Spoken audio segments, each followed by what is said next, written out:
যে আমরা আজকে সকালেই সংবাদ পাই যে একটি বাচ্চা ৬-৭ বছর বয়স এরকম হবে, তার বস্তাবন্দি লাশ স্থানীয় একটি ভুট্টা খেতে পাওয়া গিয়েছে। তো এই খবর পাওয়ার সাথে সাথে আমরা সেখানে থানা পুলিশ যাই এবং এর পাশাপাশি আমিও সেখানে গমন করি।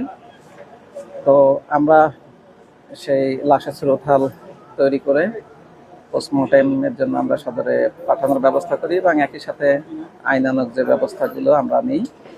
ইতিমধ্যে যে আমরা ২ জন সাসপেক্টকে আমরা সেই এলাকা থেকে পাই। তো এই সাসপেক্ট দুটাকে যখন আমরা অ্যারেস্ট করে নিয়ে আসার চেষ্টা করি, তখন এলাকার জনতা তারা উত্তেজিত হয় এবং তারা অনেকটা এরকম দাবি করে যে এদেরকে আমাদের হাতে উঠিয়ে দিতে হবে, আমরাই বিচার করব।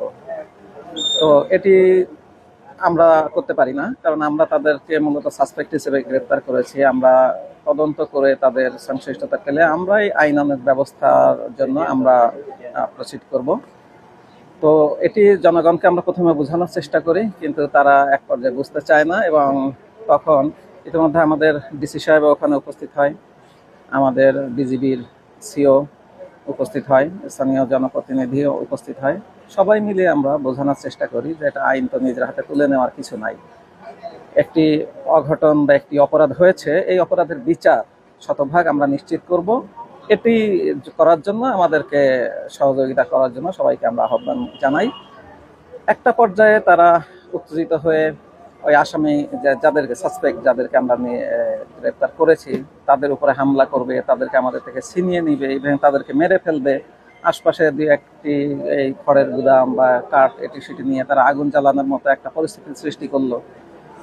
তো এই পরিস্থিতিতে আমরা সর্বোচ্চ ধৈর্য আমরা রেখেছি, আমরা কারো উপরে বল প্রয়োগ করিনি। আমরা চেষ্টা করেছি যে তাদেরকে বুঝিয়ে আমরা আইনের কাজগুলো করার।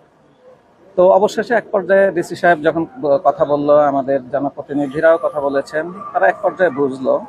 বোঝার পরে আমরা তখন আসামি ২ জনকে নিয়ে, সাসপেক্ট ২ জনকে নিয়ে আমরা যখন রওনা হব, ইতিমধ্যে আবার স্থানীয় অনেক উঠতি বয়সী কিছু তরুণ ছিল, বিভিন্ন বয়সের লোকজন ছিল, তারা আবার রাস্তা ব্যারিকেড দিল। আমাদের পুলিশের অনেকগুলো গাড়ি, জেলা প্রশাসনের গাড়ি, উপজেলা প্রশাসনের গাড়ি, পুলিশের গাড়ি, তারা ইট পাটকেল নিক্ষেপ করে ভাঙচুর করে।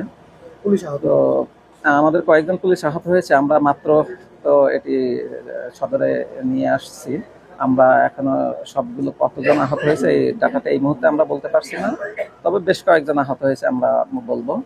আর আমাদের গাড়ি, অনেকগুলো গাড়ি, বেশ পুলিশের কাছে বাধা দেওয়ার জন্য আলাদা মামলা হবে? অবশ্যই আমরা সরকারি দায়িত্ব পালন করি।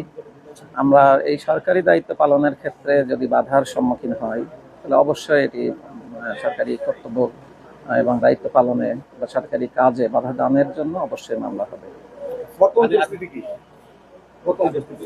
বর্তমান পরিস্থিতি এই মুহূর্তে আমরা শান্ত করার, সবাইকে বুঝিয়ে শুনিয়ে ওখান থেকে আমরা চলে এসেছি। এই মুহূর্তে শান্ত আছে, তবে আমরা নজরদারি রাখছি এবং আমরা আপনাদের মাধ্যমে সবাইকে বলার এই মেসেজ দেওয়ার চেষ্টা করব যে আইনের কাজটাই আমরা করছি।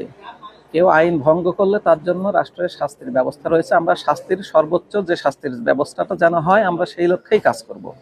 যে আমরা আদিতমারি থানার ওসিকে ক্লোজ করেছি, কারণ ইতিমধ্যে একটা মেসেজ আমাদের কাছে এসেছিল ঘটনাস্থল থেকে যে এই মেয়েটি যে মিসিং হওয়ার পর গতকাল রাতে সম্ভবত তারা রাত ১২টার দিকে হয়তো হবে, তারা আদিতমারি থানায় যায় এবং একটা মিসিং জিডি করার জন্য।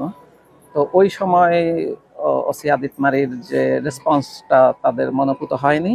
কেউ কেউ বলেছে উনি ভালো বিহেভ করেনি।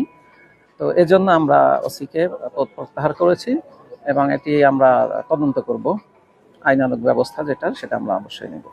সর্বোচ্চ ধৈর্যের যে পরিচয়টা আমরা দিয়েছি, আমরা চেয়েছি মানুষকে বুঝিয়ে, আমরা যে আইনের কাজটাই করছি এটি সবাইকে বুঝিয়ে আমাদেরকে সহযোগিতা করার জন্য আমরা বারবার কথা বলেছি এবং একটা পর্যায়ে তারা কিন্তু বুঝলো এবং যখন আমরা নিয়ে আসি তখন আবার হঠাৎ আন্দোলিত হয়ে যখন রাস্তা ব্যারিকেড দিল, আমাদের গাড়ি সরকারি সম্পত্তির উপরে যখন অ্যাটাক করলো, আমাদেরকে যখন অ্যাসল্ট হলো, তখন আমরা সরকারি সম্পত্তি এবং জানমালের নিরাপত্তা নিশ্চিতের জন্য আমরা জাস্ট সাউন্ড গ্রেনেড ব্যবহার করেছি।